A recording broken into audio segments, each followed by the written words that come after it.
welcome to episode Wally Zerbiak of BSing with S&B. I'm Sean. This is Brian. Hello.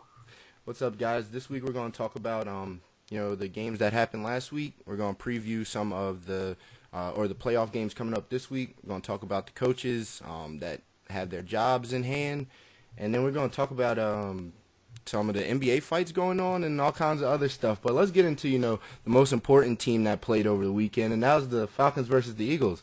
I remember last week I said something about 9 points, and I figured had they scored that touchdown down there instead of kicking a field goal, I would have been right. And you told me I could give you some stuff, and so I just wanted to let you know that the Eagles are still playing while you are sitting on the couch. But what were your thoughts about the game? I thought this was a game that the Eagles pretty much dominated. I thought that Atlanta was moved. They were able to get their drive started pretty well in the first half. They had some momentum, and they were frequently stalling out around midfield. I mean, the big thing for me here, it was two teams.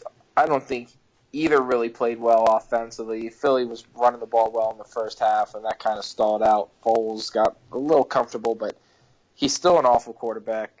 And Steve Sarkisian should be charged with coaching malpractice. I mean, Tevin Coleman only getting 10 carries in comparison to Devontae Freeman. Freeman averaging less than 3 yards a carry, and Coleman had close to 100 yards. The underhand shuffle pass to the third-string running back on, I believe, a second and goal on a critical drive, awful.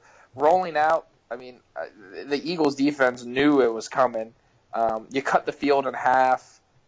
Yeah, Julio almost makes the play, but basically,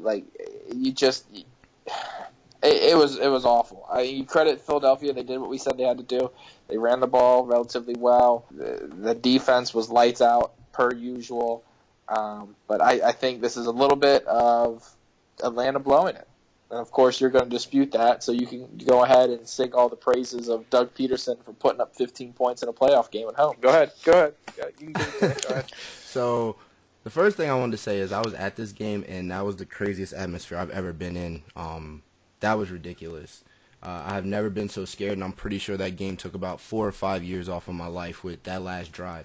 And you said that Devontae Freeman, averaged under 3 yards a carry. He actually averaged under a yard per carry. He had 10 carries for 7 yards.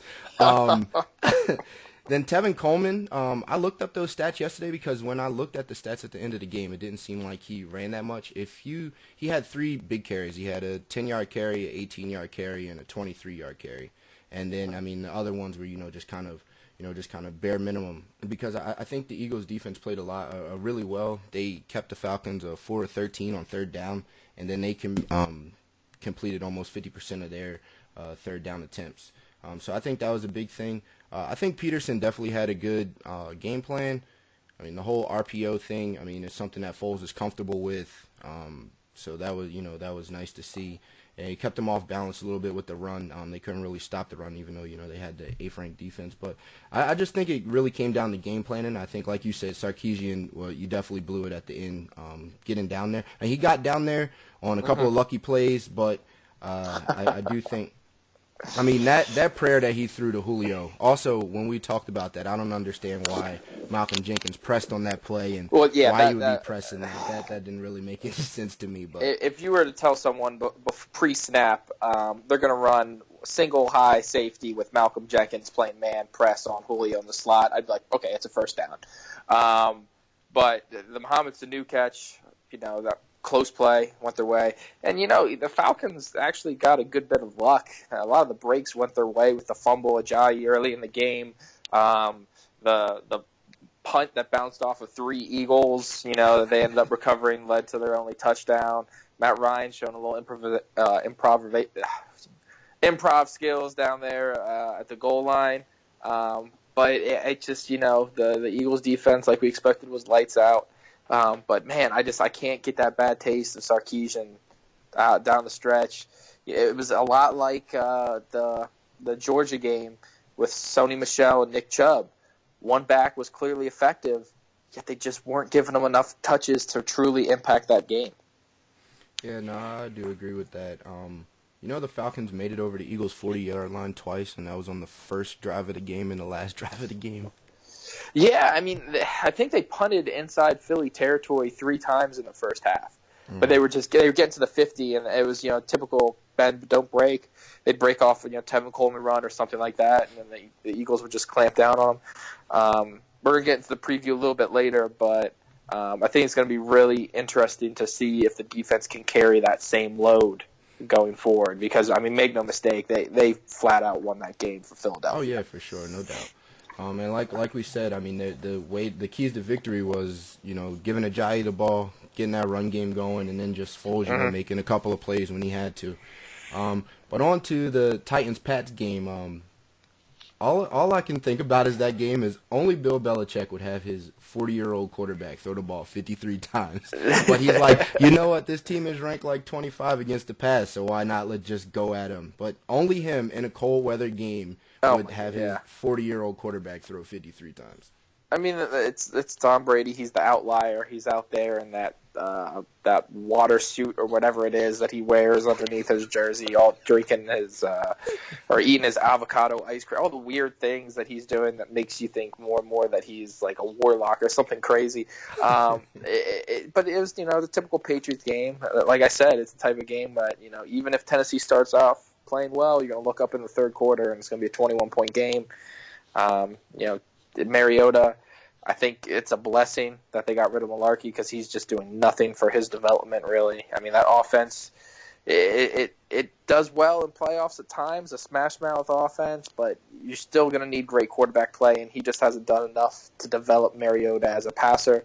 Some of it's been health, but some of it's been the weapons they've had, other than that amazing one-handed catch by Corey Davis. They don't really have receivers that can create separation. Rashard Matthews, Deckers, he's aging. Delaney Walker is okay from tight end position, but they really don't have any guy that can just go out, create separation, make a play, especially against the Patriots secondary that's really buckled down in the last half of the season after that disastrous start. But like I said, it's kind of what we expected. Patriots got the best of them. I mean, you had Bill Belichick versus Mike Mularkey is probably the greatest coaching mismatch we'll see in playoff history. Oh, yeah, that's very true.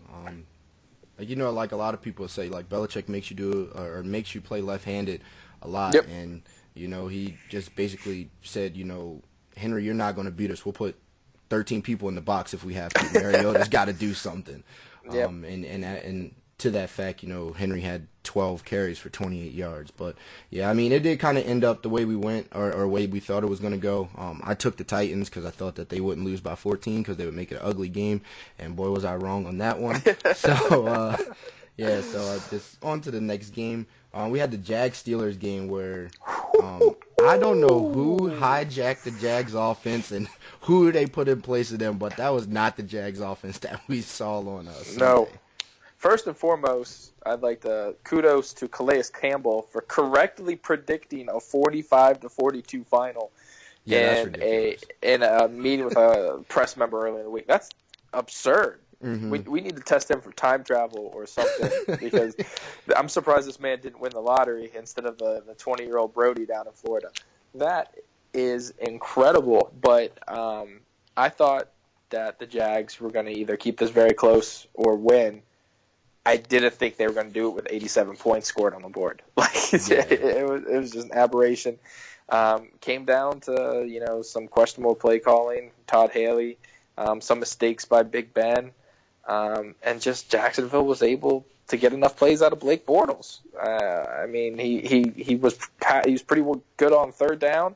And he had enough plays to stretch the ball vertically down the field to keep Pittsburgh honest on defense. They did a great job, and I believe they had over 6 yards per play, which for that offense on the road in the playoffs, can't ask for much more. I think a lot of people are going to look more into Nathaniel Hackett, this next coming year with the game plan, the Jags OC, the game plan that he put together against that team. And he basically just attacked where they were weak. He was like, okay. Yep. You can see that they miss Shazier like a whole bunch. They have no speed in the middle of the field. They don't have really linebackers that can cover. A lot of their linebackers are kind of Russian linebackers, get after the quarterback. But I mean, he just all the kind of stuff that he was doing in the middle of the field, whether that's play action, whether that one fullback touchdown that he had, he was just all kinds of designs. And then Leonard Fournette looked like the Leonard Fournette that we saw in the beginning of the year. Mm-hmm. until he, twisted his ankle and, he was kind of down after that. I mean, and even TJ Yeldon stepped up. So I think it was a really good game plan by them. I have a question. Do you think Tomlin's seat is getting hot? I don't think so. He's with the success he's had in the past, he's one of 7 active coaches that have a Super Bowl ring right now. I don't think this team has underachieved. Make no mistake about it. But as we saw today, they're going to make Todd Haley fall on the sword. Which, how are you going to fire your offensive coordinator who put up 42 points on the best defense in the NFL in the playoffs? I think maybe look at the defensive coordinator. I don't know, man. That is a rough gig if you can put up 42 and they're like, see ya, didn't score 48. Sorry, got to go. I think it was more so that Haley didn't really want to be there. I think that kind of stuff came out, a little bit before the game, that they were kind of having rifts within the front office and when dealing with the coaches. So I don't know. I mean, Mike Tomlin, we said last week, I thought that his plan was just going to be put 100 people in the box and make Blake Bortles beat him, and for whatever reason, they just, even with, I was looking at during the game, it was even with 8 and 9 people in the box, they just couldn't stop them. I don't know if they didn't have the horses, and it just the Steelers' defensive line is good. You got Cam Hayward, you got a whole bunch of people down there. T.J. Watt was a no-show. Stephon Tuitt was a no-show. I mean, it's just a whole bunch of people just didn't do anything. So, I don't know. It'll be interesting to see. And like you alluded to earlier, I thought Ben played really well, actually. Besides that one interception that he threw, which was just a great play by Miles Jack. I mean, it was a bad throw, but it was a great play by Miles Jack. I think he played amazing. And then also I would like to say there is no more discussion of who the best receiver is in the NFL. You are no longer allowed to make that point. No, it's Antonio Brown 1, 2, 3, 4, and 5 in the NFL. Sorry, I'm gonna have to sell all my AJ Green stock. It's 100% Antonio Brown. It's like you said. I don't even think it's close. He's getting to Jerry Rice territory at this point. All right, all right. Relax a little bit. But on to what the people say might be the game of the year, the Miracle in Minneapolis. No. It is the game of the year. Anyone who says otherwise got to square up instantly. The Minneapolis Miracle. I'm sorry. That was like the national championship game. That was a game of 2 halves. We went into the second half thinking, that the Vikings were just going to keep on dominating. And then Drew Brees was like, hey, guys, remember, I'm going to the Hall of Fame. He just put the whole team on his back and tried to take them kicking and screaming to the NFC championship game. Yeah, I'm pretty sure you texted me and you're like, man, I'm pretty bummed. I wanted a good game. When it was 17-0, looked like it was starting to get out of hand, and boy, did we get a good game down the stretch. But the one thing that was pretty interesting to me is New Orleans wasn't able to run the ball. Alvin Kamara and Mark Ingram, they weren't very effective. Combined, they had around 60 yards. It's going to be interesting to see how that rush defense holds up against Philly too, but Drew Brees was starting to get funky there in the second half. Michael Thomas made his presence felt. He's another young wide receiver that people are going to start to take a little bit more notice to. Somehow, for some reason, he doesn't quite get the shine of a lot of other young receivers in the NFL. But this is a guy who had 1,300 yards this year, had 100 receptions last year. He's a playmaker, and he was getting the best of Xavier Rhodes. He was getting in his head. But Minnesota. Stephon Diggs, DMV boy. I'm sure Evan Brooks is probably listening to this going nuts right now. It was a combination of a great catch followed by a tackle that is textbook for everything you're not supposed to do. You're supposed to see what you hit. His eyes were down. He just dove. People were saying, oh, well, he didn't want to interfere. No, he was just trying to go get him on the ground. His eyes dropped and he whiffed. It wasn't anything other than that. It was just poor technique. Sorry, I would take the pass interference call. They still have to attempt a 50-yard field goal to win the game. Yeah, and with Minnesota's history, 90% chance he misses that. 100%. Yeah, there's just no. I mean, they missed a 25-yarder Blair Walsh against the Seahawks 2 years ago. There's a 100% chance he misses that field goal. But, man, Drew Brees started to get funky a little bit in the second half, and Case Keenum making some money. John Gruden, I don't know if you saw the clip of him on QB camp, said, you're going to get a chance in this league. Be ready because you can make some plays. Case Keenum looked pretty good to me. I think he's in the mid-range, 16, 14 top quarterbacks in the NFL. If it wasn't two outstanding plays by the Minnesota defense, I think that the Saints would have won that game. I mean, Yeah. Drew Brees, even in the first half, was kind of surgical. I mean, he wasn't going for a whole bunch of yards, but he was still pinpoint accuracy. Andrew Sendejo had one of the nicest interceptions I've seen in a long time. Yeah. And then the pass swat that Everson Griffin did with his back turn was amazing as well. Yep. So I'm glad that the Vikings won, because like I said plenty of times before, I didn't want any parts of the Saints, but yeah, it was definitely a good game. Have any other thoughts about that game? To me, it really started to turn the Saints' way when Sendejo went out, when he had that collision with Michael Thomas, which they rightfully so picked up the flag. I mean, it was just incidental contact on both of them. But we saw, this Minnesota defense is excellent. I don't know how deep they are, particularly in the secondary. You got 39-year-old Terrence Newman out there running around. We always make fun of Trey Waynes. He's a walking PI. Mackenzie Alexander got exposed a couple times in that second half. And Xavier Rhodes, I don't know how great he is man-to-man when you don't have Sendejo and Harrison Smith behind you. So it'll be interesting. I don't know how much Philadelphia is going to be able to challenge them, more so because of Nick Foles, not so much because of the receivers. But, I mean, if Sendejo isn't 100%, concussion protocol, whatnot's a joke, so obviously he's going to be fully healthy and ready to go. But it'll be interesting to see how Philadelphia is able to attack them through the air. Yeah, for sure. Did you hear that they put a billboard up in New Orleans of Marcus Williams and basically told him it was okay? Come on. Like, basically saying that, oh, no, it's not your fault. Nah, it's 100% your fault. It's 100% his fault. Yeah, I understand, he's a rookie. He had a great year. He's part of the reason we got here. He's 100% the reason why you lost that game. And people can say, oh, there's so many other plays in the game.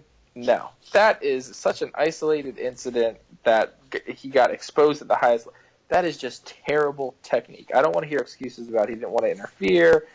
He wanted to try to tackle him in bounds. Whatever people were saying, he had his eyes at the ground, hunched over, just dove and completely missed at basically a stationary target in midair. Couldn't even move them.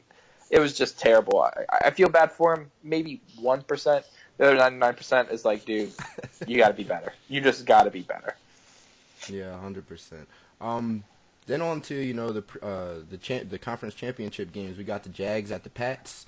The line came out at -9 and 46 over under with 61% people on the Pats. What do you think about that game? Yeah, it would be off brand for me to hop off the Jaguar bandwagon at this point. I've rode with them the whole way.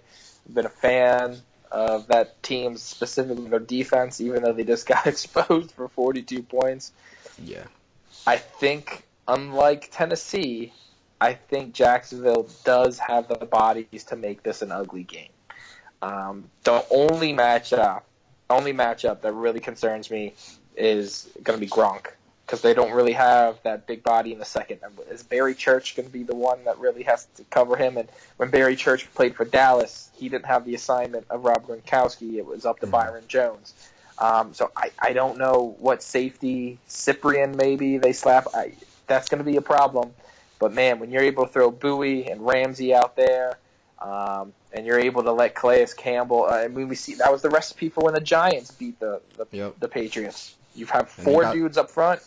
I'm sorry. They got Tom Coughlin. Yeah, no, you're good. And they got Tom Coughlin in house, so I mean he's done it twice already. Yeah, exactly. I mean you get front four that can cause pressure. They got the secondary. It's just if they can find a way to somewhat slow down Gronkowski, they can. We saw against the Patriots or against the Steelers, they can run the ball. They can make this an ugly game if they want to. And I like Doug Marrone. I think he's a good head coach. He gets the best out of this team. They far exceeded any expectations this year. I'm going to have to ride with the Jags, which means the Patriots will probably win by 20. I think they can throw Tevin Smith out there at Gronk. I think they can throw Miles Jack. I mean, they're a little bit more athletic, not as the big body guys, but I think, athletically they can, match up with them. I saw on ESPN this morning, the Patriots, because they had the combined practices in the summer, they were talking about, we knew this team was going to be good. I don't want to hear any of that. No. That is nonsense. Yeah, you tell me in the practices in the summer that you knew that this team was going to be good. Like, I don't want to hear any of that. Y'all just trying to, that's lip service now because of, that you guys are playing them. They just don't want anything on the bulletin board, which Jalen Ramsey does not give any care whatsoever to the Bulls. He was right the day of. He said, "We're going to the Super Bowl." And yeah, I like the confidence. And we're going to win it. He didn't even say that we're just going. He said, and we're going to win it. I was like, Jesus Christ, Jalen, relax. I want to live in a world where the Jacksonville Jaguars are Super Bowl champions. So I hope you're cheering for that wholeheartedly.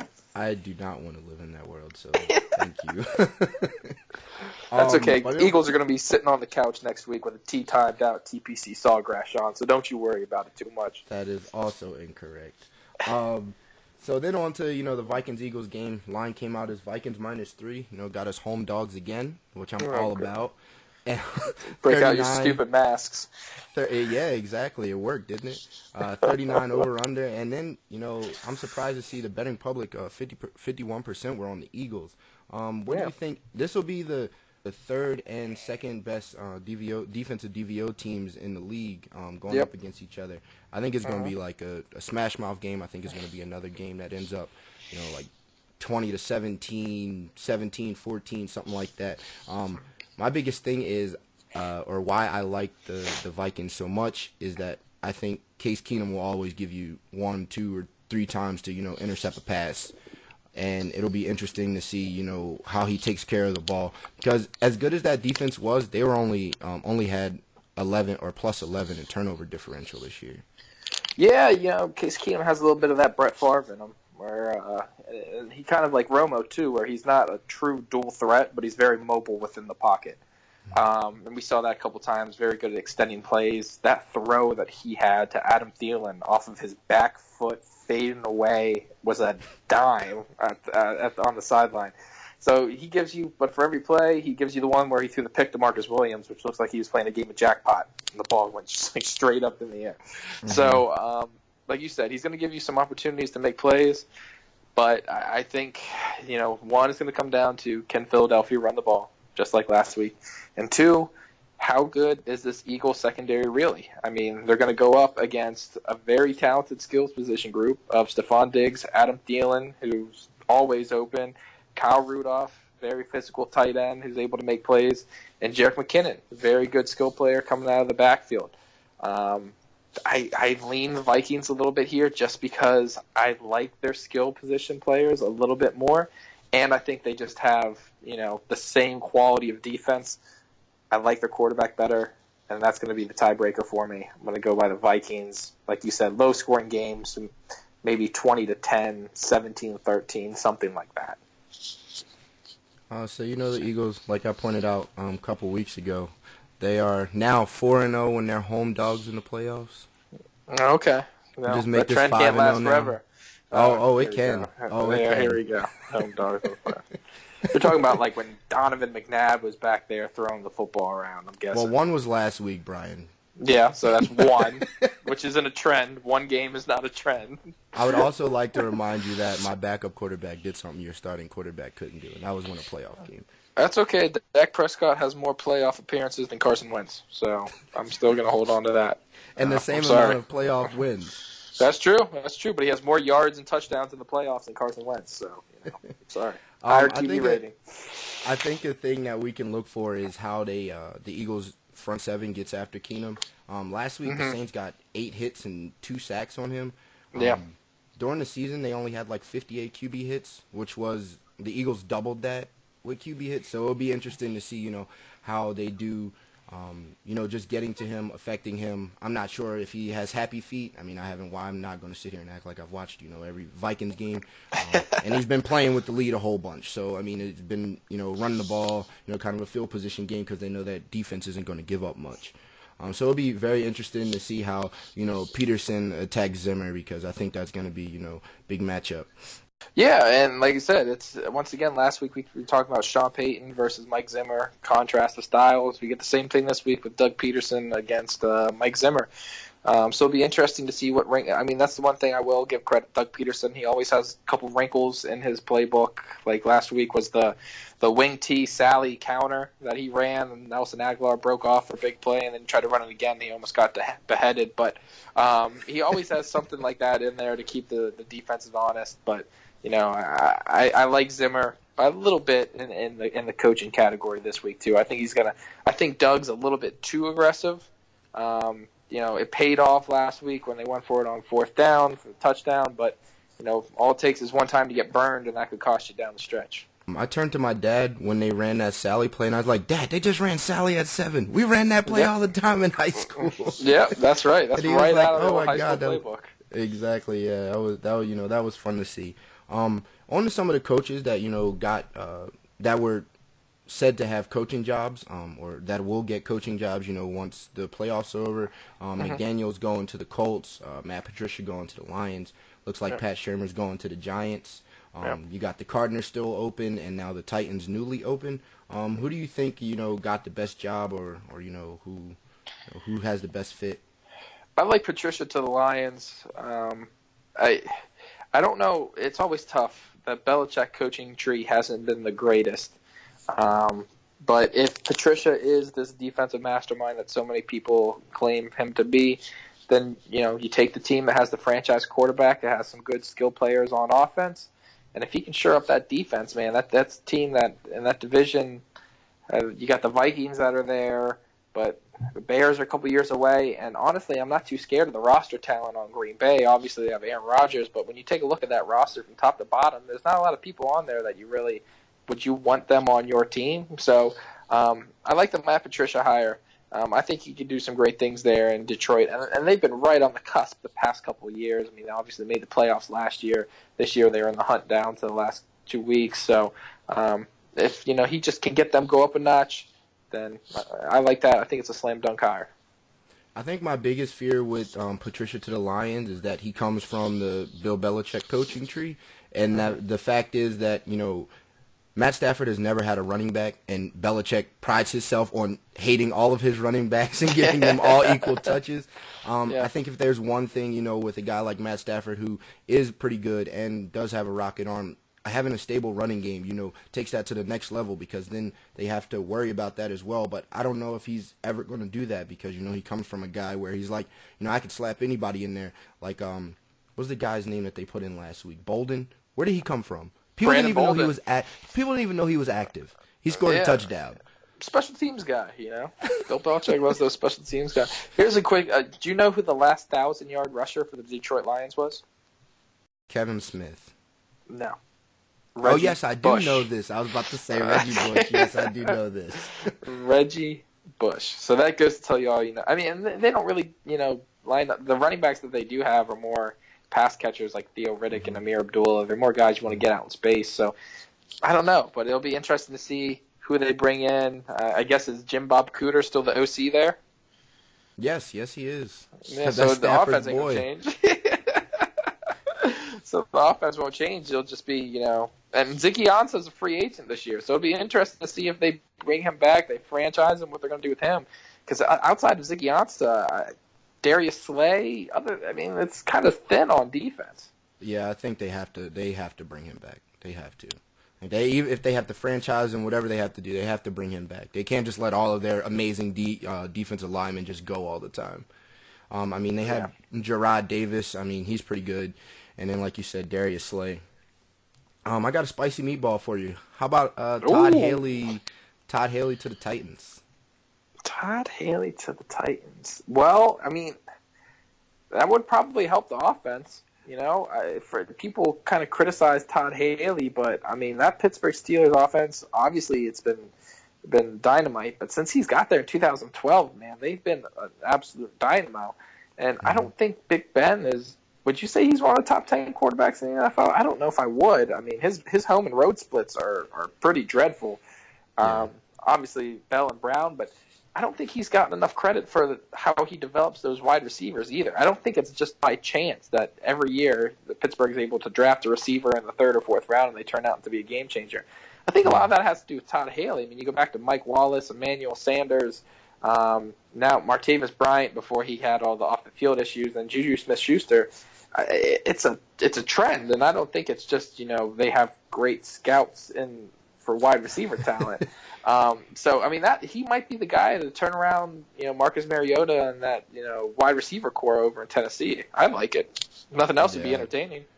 Yeah, that's very true. On On to speaking of wide receivers, we got Jarvis Landry feeling disrespected because he wanted his negotiations to be about $58 million. I said to you earlier today, was that over like 6 or 7 years? Because that is ridiculous. He is a slot receiver. Why does he think he needs to be paid, 12 or $15 million a year?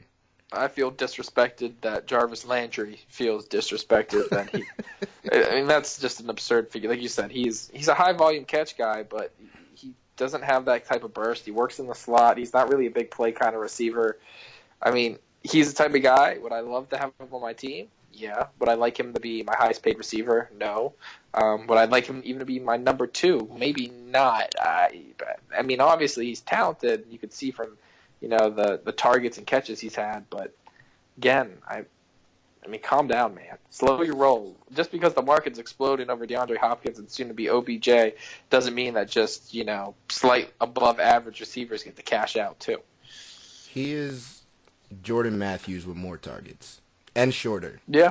Yeah. I mean, because before last year, when Jordan Matthews was traded and I was all, upset about that. I mean, you looked at it and he was like, since he came in, it was like only Mike Evans and OBJ were above him in like yards and touchdowns.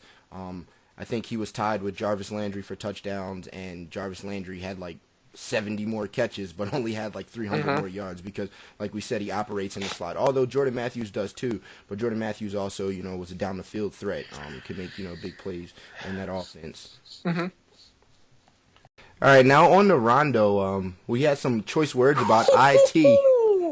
About IT yesterday. His exact quote was, "What has he done? This is Boston. You don't hang conference titles." That's right. He also failed to realize that they didn't even win the conference last year. But that's besides the point. Yeah. I mean, it strengthens his case. Yeah, but what do you have about your boy Rondo? Let me first start off by saying that Rajon Rondo is one of my favorite Celtics of my lifetime. If you just listen to some of the oral history about, the things that Rondo and KG used to do when they played for the Celtics, I mean, we're talking about like fighting Doc Rivers and film sessions, throwing remote controls through televisions when they're watching film, getting kicked out of practices because he won't get out of his defensive slides on the sideline while he's not in during scrimmages.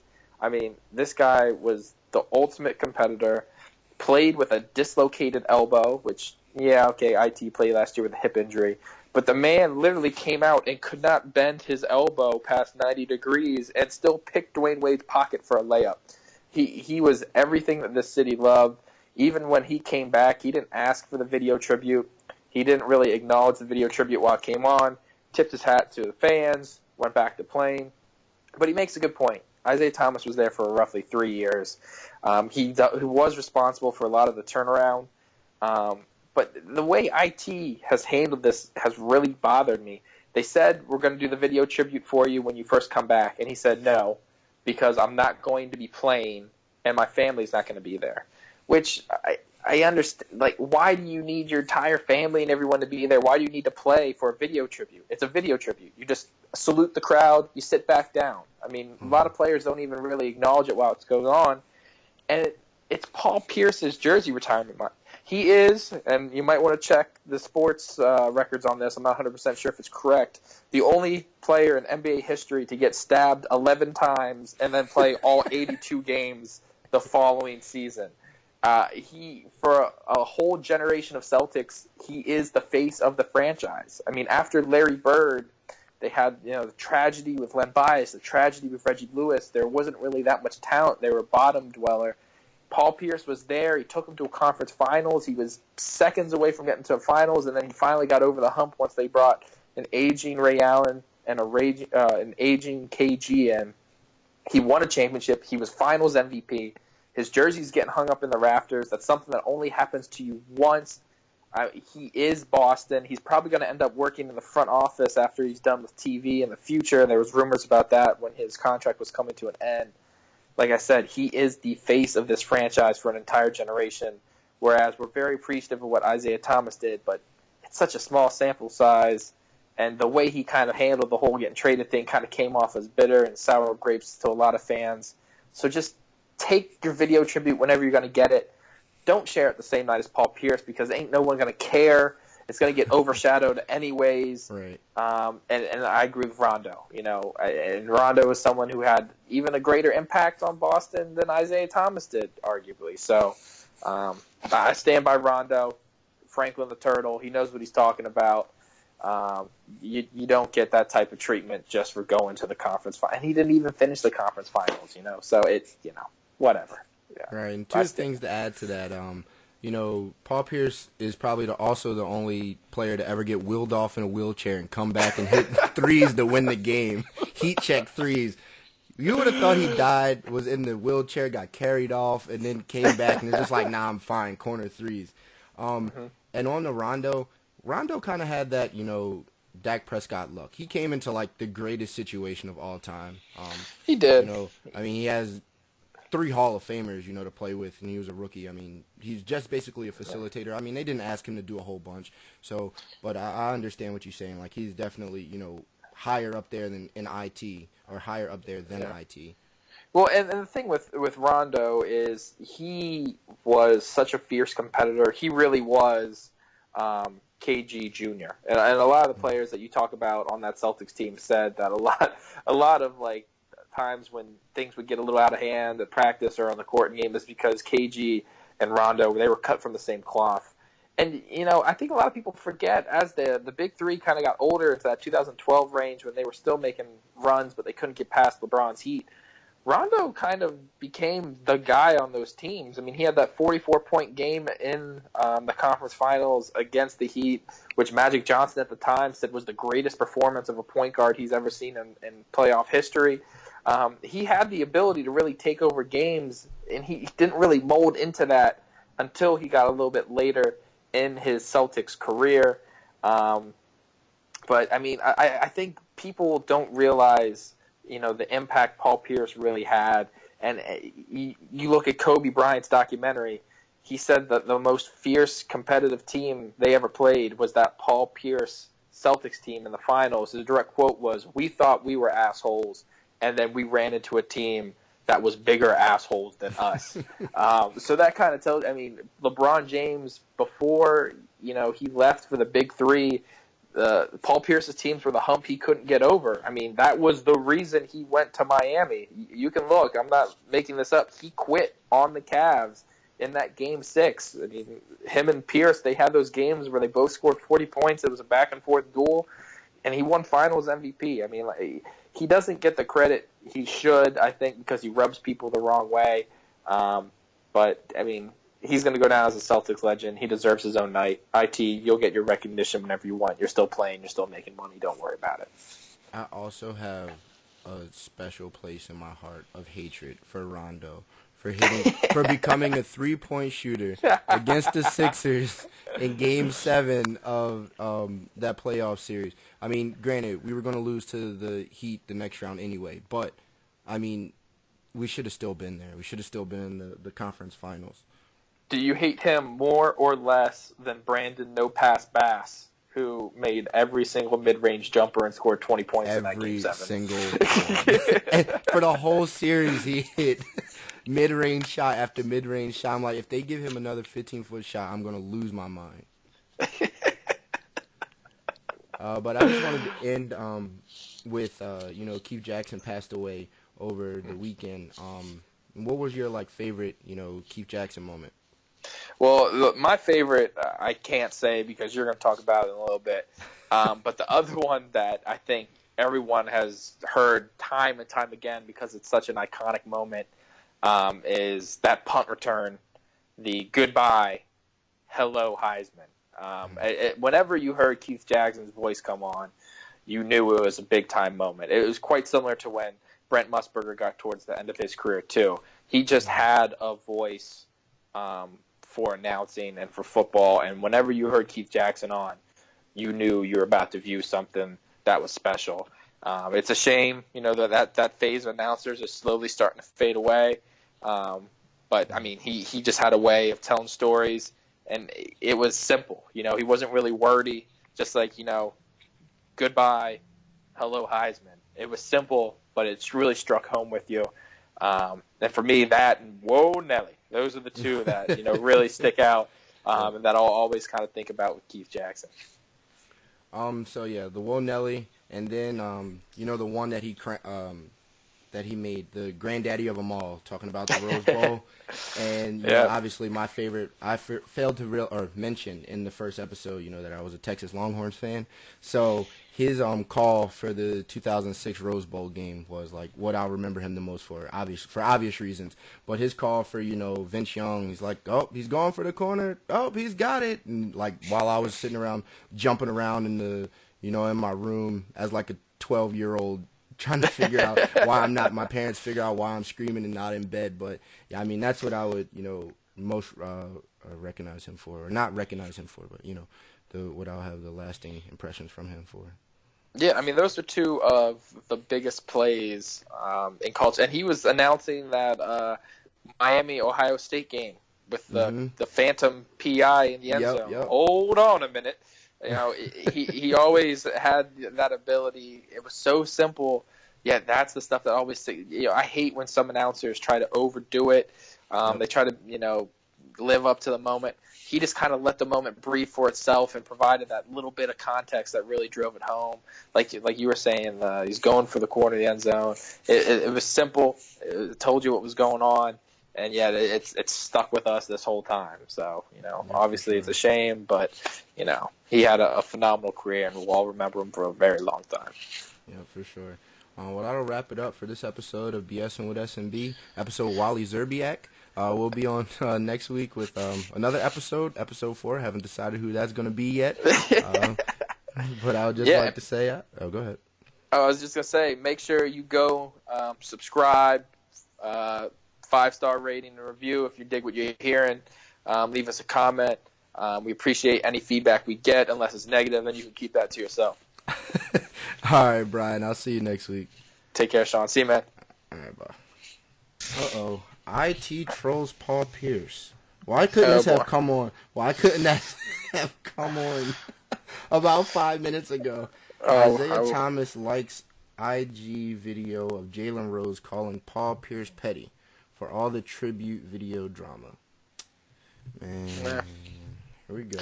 IG gotta be. See, he's little people. You must be. That's what I was gonna say. You must be 6 feet tall to criticize Paul Pierce. With shoes on. Oh, that's funny. All right, bud. I'll talk to you. All right, see you, man.